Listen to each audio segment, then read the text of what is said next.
When Sarah Martinez walked through the doors of Westbrook High on her first day as the new physical education teacher, the group of senior boys lounging by the main staircase had no idea they were about to make the biggest mistake of their academic careers. If only they knew that the quiet woman in the modest teaching attire had spent 8 years as a Marine Corps combat instructor and held a third-degree black belt in Krav Maga, they might have chosen a very different target for their harassment. Sarah adjusted the strap of her worn leather satchel, the same one she'd carried through 3 tours overseas, and made her way toward the administrative offices. The familiar weight of eyes following her movement triggered instincts honed in far more dangerous places than high school hallways. At 32, she moved with the purposeful stride of someone accustomed to command, though she kept her shoulders relaxed and her expression neutral. The transition from military life to civilian teaching had been challenging enough without drawing unnecessary attention to herself. The morning air still carried the scent of floor wax and teenage anxiety that seemed universal to schools everywhere. Sarah had visited Westbrook twice during the interview process, but experiencing it as an employee felt different. The building sprawled across 2 city blocks, housing nearly 1,500 students from the surrounding neighborhoods. Principal Reynolds had been upfront about the challenges: budget cuts, overcrowded classrooms, and what he diplomatically called behavioral issues among certain student populations. 3 different teaching positions in 2 years had taught Sarah to read the social dynamics of a new environment quickly. The cluster of boys near the staircase represented exactly the type of challenge she'd expected. Their Letterman jackets marked them as athletes, likely football players based on their size, and their positioning in the main thoroughfare suggested they considered themselves the unofficial gatekeepers of the school's social hierarchy. She'd encountered their type before, both in high school as a student and during her brief stint teaching at Jefferson High before her military service. The boy in the center, a linebacker-sized teenager with carefully styled blonde hair, watched. Her approach with the calculating gaze of a predator sizing up potential prey. His companions flanked him like a practiced formation, their body language screaming entitlement and barely contained aggression. Sarah recognized the look immediately, the same expression she'd seen on recruits who thought they could intimidate their female instructors through sheer physical presence.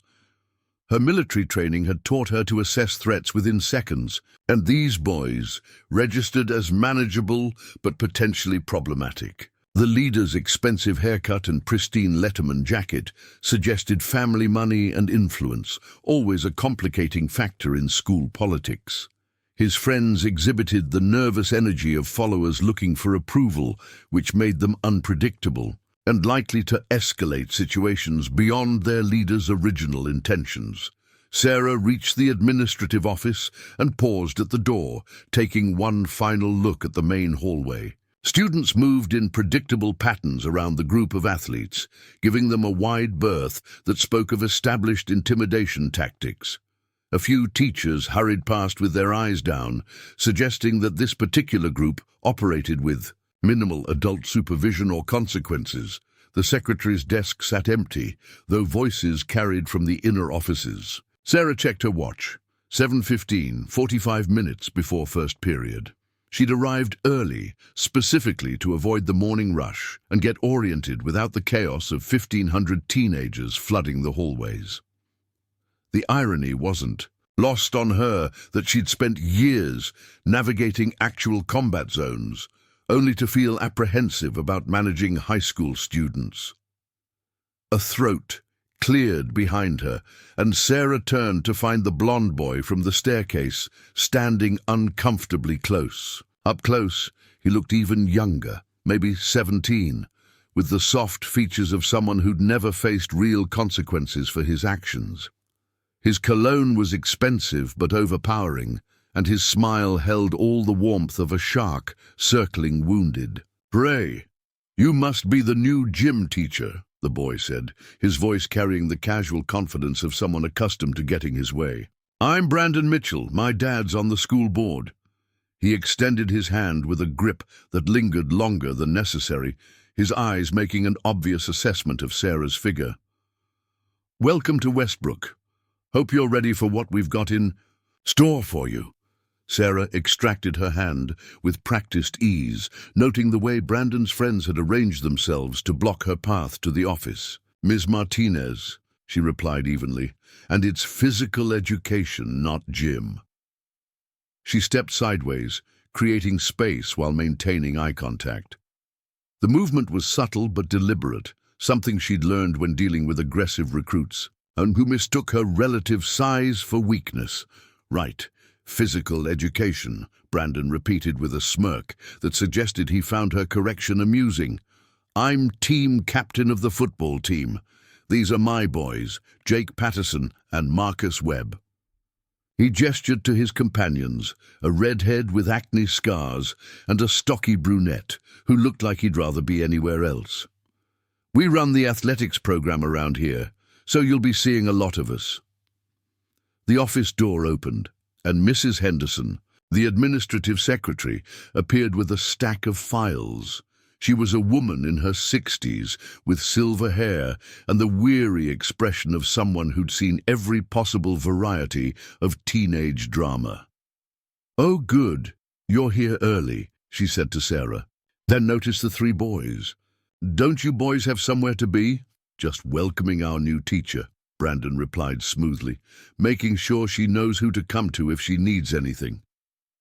His emphasis on anything carried an unmistakable undertone that made Mrs. Henderson's eyes narrow slightly. "I'm sure Ms. Martinez can handle herself," the secretary said firmly. "Your first period starts in 30 minutes, gentlemen. I suggest you use that time productively." She held the office door open for Sarah, who nodded her thanks and stepped inside. "See you around, Ms. Martinez," Brandon called after her, his tone suggesting a promise rather than a casual farewell. "Looking forward to working closely with you." The office door closed with a decisive click, and Mrs. Henderson shook her head. "That boy's been trouble since freshman year, but his father donates enough to the athletic program to buy him immunity from consequences. His friends aren't. Much better. Jake's dad owns half the commercial real estate in town, and Marcus comes from old money." She moved to her desk and began organizing the morning's paperwork. "Fair warning, they've made life difficult for the last 3 PE teachers. The previous one, Ms. Rodriguez, transferred mid-semester rather than deal with their harassment." Sarah absorbed this information while studying the layout of the office. Principal Reynolds' door was closed, but light showed underneath, suggesting he was already at work. Through the large windows, she could see the main hallway filling with early arriving students, most of whom gave Brandon's group a wide berth. "What kind of harassment?" Sarah asked, settling into the chair across from Mrs. Henderson's desk. The older woman's expression grew uncomfortable. "Inappropriate comments, mostly. Brandon has a particular talent for skirting the line between what's technically permissible and what's clearly unacceptable. He's smart enough to avoid anything that could be definitively labeled as harassment, but persistent enough to make female teachers uncomfortable." She lowered her voice. "There were incidents with Ms. Rodriguez, comments about her appearance, suggestions about private tutoring sessions, that sort of thing. When she complained, Brandon's father suggested she was overreacting to normal teenage behavior." Sarah nodded, filing away this information alongside her initial assessment of the boys. The pattern was familiar from her military experience. Privileged individuals who'd learned to exploit power structures while maintaining plausible deniability. The difference was that in the Marines, such behavior resulted in immediate and severe consequences. High school politics apparently operated under different rules. The morning progressed with typical first-day routines, facility tours, equipment inventories, and meetings with department heads. Sarah familiarized herself with the gymnasium, weight room, and outdoor athletic facilities, noting security camera locations and emergency exits out of long-ingrained habit. The PE equipment was older than she'd expected, but functional, and the facilities were clean, despite showing their age. Her first 3 classes passed without incident.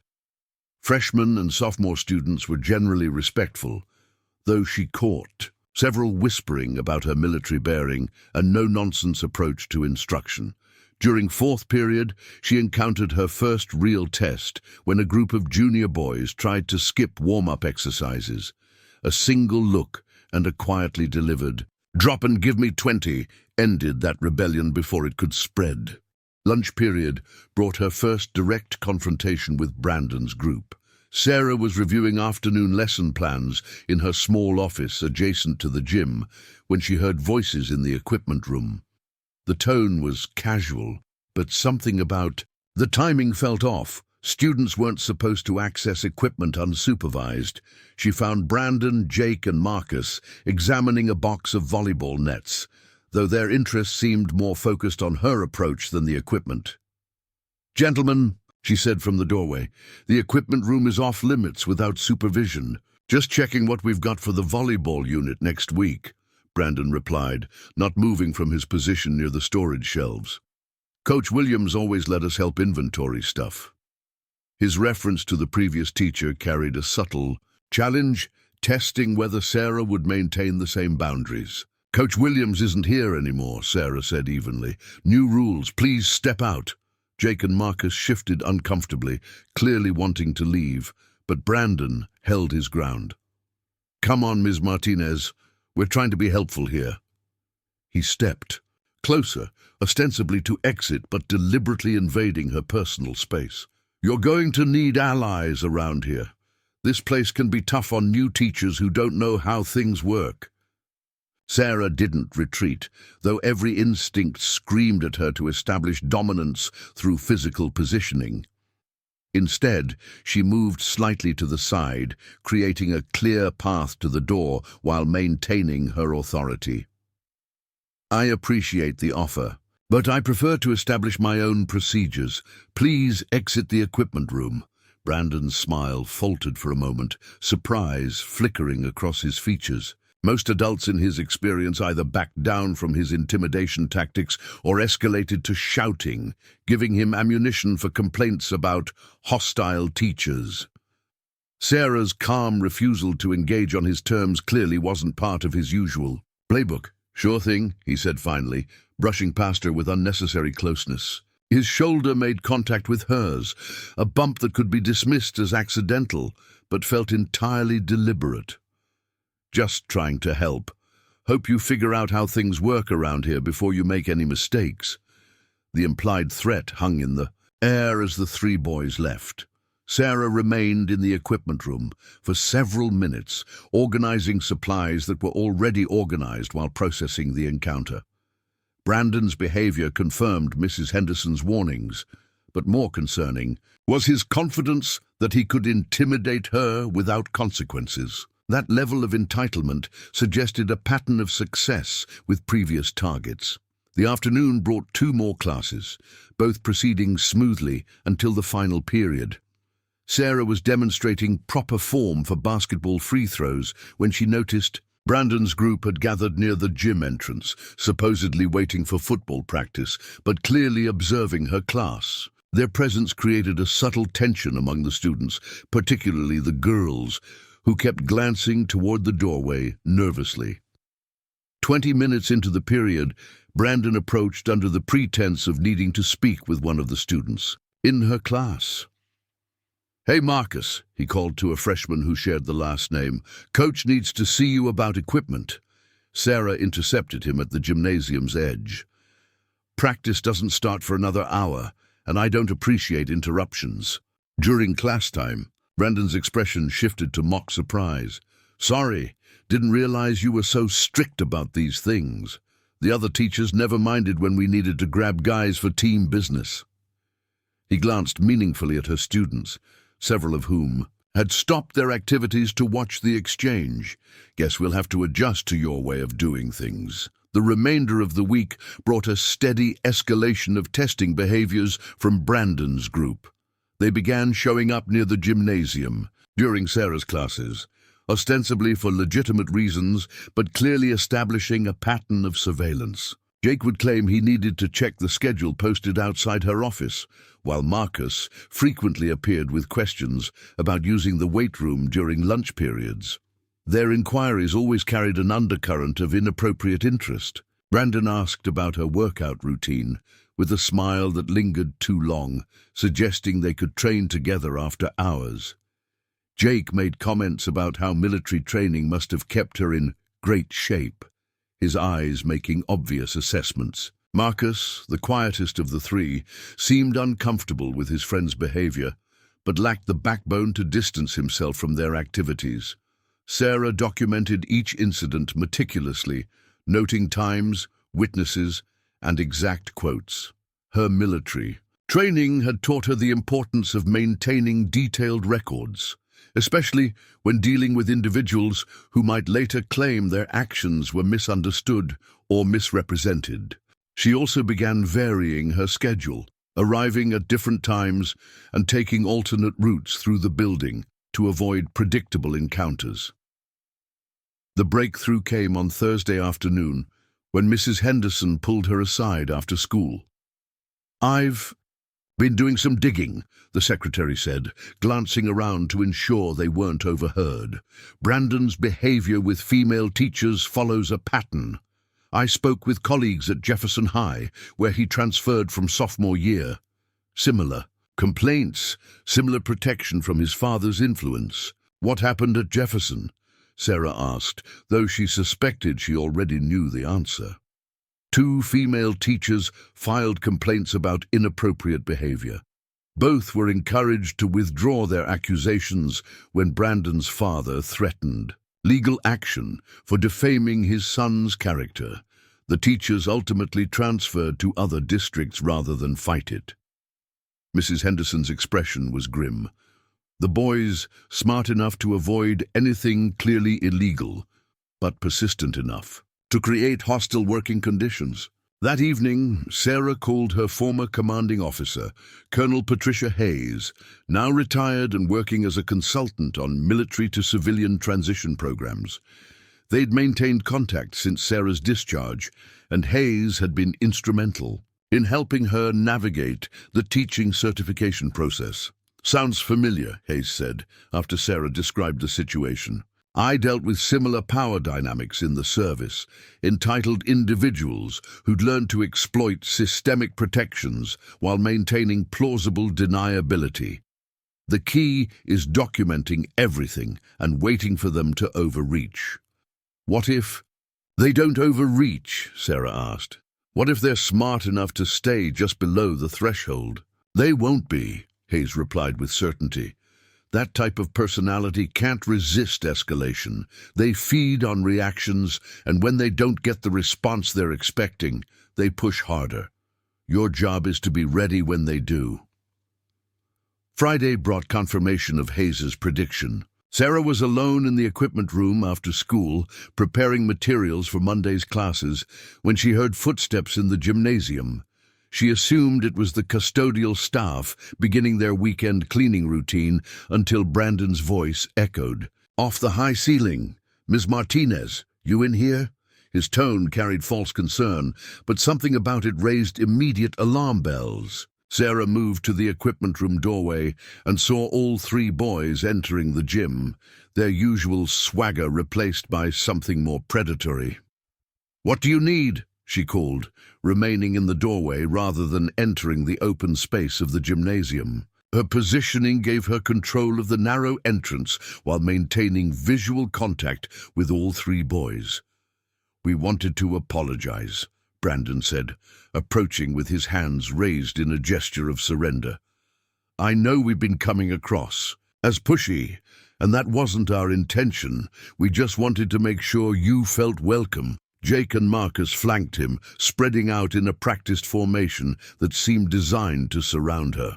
Their body language contradicted Brandon's conciliatory words, and Sarah felt the familiar tension that preceded combat situations.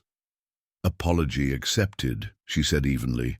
"I need to finish preparing for Monday, so if there's nothing else—" "Actually, "There is something else," Brandon said, his smile taking on a cruel edge. "We've been wondering about your military background. Jake's been doing some research online, and we found some interesting information about Marines and their training methods." Jake pulled out his phone, holding it up like a trophy. "Turns out our new teacher has quite the reputation. Staff Sergeant Sarah Martinez, decorated combat veteran, multiple tours in Afghanistan." His voice carried mock admiration mixed with something darker. 3 commendations for hand-to-hand combat training. "Apparently, you were quite the badass over there." Sarah's blood ran cold. Military service records weren't typically accessible to civilians, which meant they'd either found news articles about her unit's deployment or someone with connections had helped them dig deeper. "Where did you find that information?" "Internet's a wonderful thing," Brandon said, stepping closer. "Especially when your dad knows people in the right places. Turns out you made quite the impression during your service. Some very interesting stories about what happens when people underestimate Marine instructors." Marcus looked increasingly uncomfortable, shifting his weight from foot to foot. "Maybe we should just go," he mumbled, but Brandon shot him a sharp look that silenced him immediately. "The question is," Brandon continued, "why would a decorated combat veteran end up teaching high school PE in a small town? That's quite the career change. Makes a person wonder what really happened to make you leave the service." Sarah recognized the fishing expedition for what it was. They were probing for weakness, looking for some scandal or failure that would give them leverage. Her discharge had been honorable, but the circumstances that led to it weren't something she discussed with anyone except her closest confidants. "My service record is a matter of public pride," she said calmly. "My reasons for civilian teaching are personal. Now I really do need to finish my work here." "Come on, don't be like that," Jake said, emboldened by Brandon's lead. "We're just curious about our new teacher. Word is you left the Marines after some kind of incident. Something about excessive force during a training exercise." The accusation hit like a physical blow. They'd somehow accessed information about the final months of her service when a training accident had resulted in serious injury to a recruit who'd been sexually harassing female personnel. The investigation had cleared her of wrongdoing, but the incident had contributed to her decision to leave military service. "That's enough," Sarah said, her voice carrying the authority of 8 years commanding respect from hardened soldiers. "This conversation is over. You need to leave the gym immediately." Brandon's smile widened. "Or what? You'll use your special forces training on us? That wouldn't look good on your permanent record, would it? Assaulting students on your first week of teaching? We're not students right now," Jake added with a sneer. "School's over. This is just a friendly conversation between adults." "Besides," Brandon said, pulling out his own phone, "if anything happens, we've got it all documented. 3 witnesses against 1 unstable veteran teacher who couldn't hack it in the real military." The calculated nature of their approach became clear. They'd researched her background, chosen the timing carefully, and positioned themselves to create maximum leverage. This wasn't teenage bullying. It was a coordinated intimidation campaign designed to destroy her credibility before she could establish herself at the school. "You know what I think?" Brandon said, stepping even closer. "I think you're not as tough as everyone says. I think you're just another washed-up soldier who couldn't handle the pressure. And I think you're going to learn real quickly that things work differently in the civilian world." Marcus took a step backward, clearly wanting to distance himself from what was about to happen. "Brandon, maybe we should—" "Shut up, Marcus," Brandon snapped. "This is between me and our new teacher here. She needs to understand how things work at Westbrook High, the social dynamics, the power structures, who really runs things around here." Jake moved to Sarah's left, completing the triangular formation. "See, here's the thing about civilian authority. It's not like military command. You can't just bark orders and expect compliance. You have to earn respect, and that means showing proper deference to the people who matter." "The people who matter," Brandon echoed, "like students whose families have influence in this community. Students who could make your life very easy or very difficult, depending on how cooperative you are." Sarah calculated distances, escape routes, and the positioning of school security cameras. The equipment room doorway remained behind her, offering a tactical advantage if she needed to control the engagement space. Her phone was in her back pocket, though she doubted she'd have time to use it if the situation escalated. "What exactly are you suggesting?" she asked, keeping her voice level while her mind ran through defensive scenarios. Brandon's smile turned predatory. "I'm suggesting that maybe you should consider being a little more flexible in your approach to student relationships. A little. More understanding of how teenage boys might appreciate a teacher who doesn't take herself so seriously." The implication hung in the air like poison gas. Sarah felt the familiar surge of adrenaline that preceded combat, her body automatically shifting into a defensive stance that years of training had made instinctive. Brandon noticed the change immediately, his smile faltering as he recognized something dangerous in her posture. "Careful there, Teach," he said, though his voice carried less confidence than before. "Wouldn't want to do something you'd regret. Remember, there are 3 of us and 1 of you, and we've got everything documented." Jake raised his phone, apparently recording, while Marcus continued backing toward the gymnasium entrance. "The smart one," Sarah noted, recognizing danger when he saw it. Unfortunately, his 2 companions had crossed a line that couldn't be uncrossed. "You want to know about my military service?" Sarah said, her voice dropping to the deadly calm tone she'd used with recruits who needed attitude adjustments. "I spent 8 years teaching hand-to-hand combat to Marines who thought they were tough guys. Boys just like you, actually, until they learned what real consequences looked like." Brandon's bravado wavered slightly, but Jake seemed too invested in his recording to recognize the shift in dynamics. "Yeah, well, this isn't the military," he said, stepping closer with his phone extended. "This is the real world, where actions have legal consequences." "Legal consequences," Sarah repeated thoughtfully. "Like the legal consequences of 3 males cornering a female teacher after hours and making sexually explicit demands. Like the legal consequences of stalking, harassment, and what your own recording will show as attempted extortion." The color drained from Jake's face as he realized his documentation was actually evidence against them, not protection for them. He started to lower the phone, but Sarah's sharp command stopped him. "Keep recording," she ordered. "I want everything documented from this point forward." Brandon tried to regain control of the situation. "You're overreacting. We were just talking, trying to help you understand." "Understand what exactly?" Sarah interrupted. "That I should compromise my professional ethics to avoid harassment from entitled teenagers. That I should accept inappropriate behavior because your daddy has influence." She took a measured step forward, and both boys instinctively retreated. The movement was slight, but it shifted the power dynamic completely. "Here's what you failed to research about my military background, gentlemen. I didn't just teach combat techniques. I specialized in psychological warfare and interrogation, resistance. I know exactly how to identify, document, and counter intimidation tactics."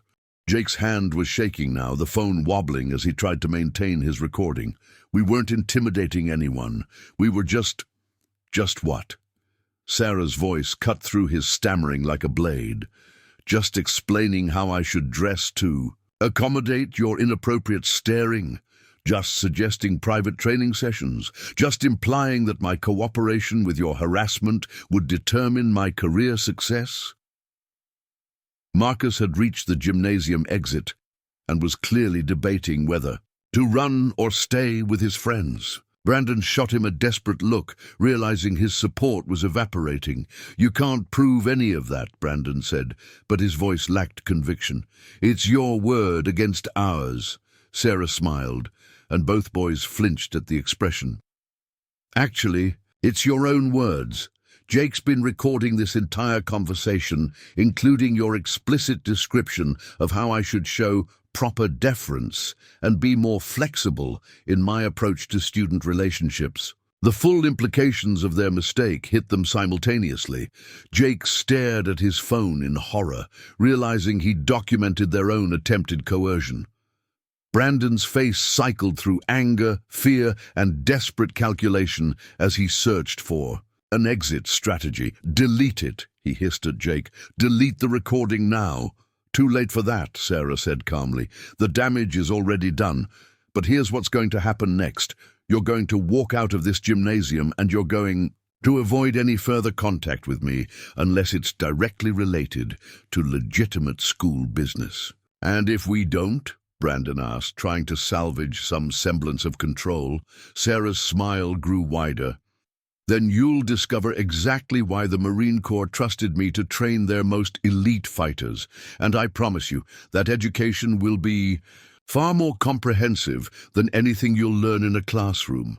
The threat was delivered with such quiet certainty that both boys took involuntary steps backward. They'd expected to intimidate a civilian teacher, but they'd encountered a warrior who'd faced real enemies in actual combat situations.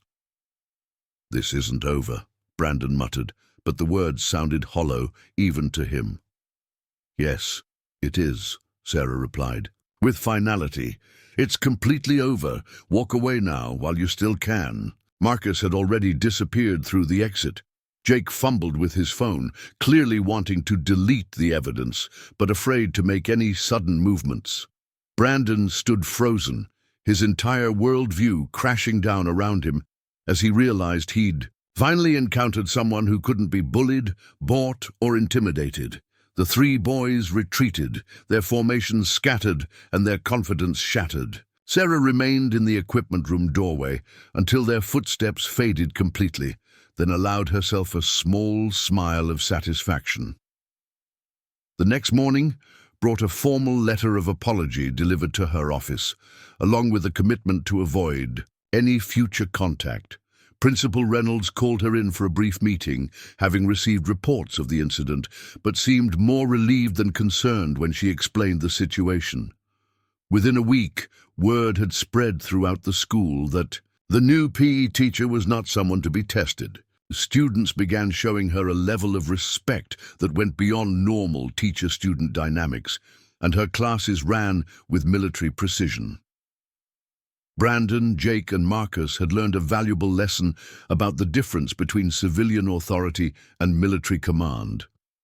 More importantly, they'd discovered that real strength doesn't need to announce itself. It simply acts when necessary. Sarah Martinez had found her place at Westbrook High, not by hiding her past, but by demonstrating that some battles are worth fighting, and some people are worth protecting from those who abuse their power. What did you think of this incredible story of justice served? Have you ever witnessed someone stand up to bullies in such a powerful way? Share your thoughts in the comments below. And don't forget to subscribe for more inspiring stories of people who refuse to be intimidated. Hit that notification bell to never miss our latest uploads.